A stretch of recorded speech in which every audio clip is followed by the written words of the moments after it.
এই দেখুন গরিবের বিরিয়ানি বানিয়েছি, কিন্তু কেমন হয়েছে বলতে পারছি না। সবাই যদি খেয়ে বলে ভালো হয়েছে আবার হবে।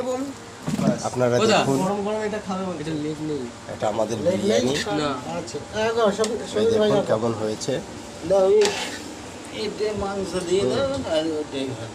আপনারা যদি দেখে বলেন না ঠিক আছে, খেতে পারবেন না জানি, ফেসবুকে খাওয়া যায় না।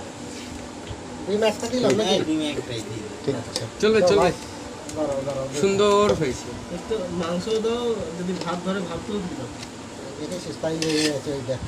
বলছিলাম আপনারা দেখে বলবেন, আমাদের সবাই খেয়ে বলবে কেমন হয়েছে। এই স্টপে লাগবে, যেমন করেই কর না কেন এই স্টপে লাগবে। তখন তো বলছিলাম মাছটা বন্ধ করে দাও অনেকক্ষণ আগে। কেমন হয়েছে? Super duper fast. উপরটা নিচটা মাখিয়ে একসাথে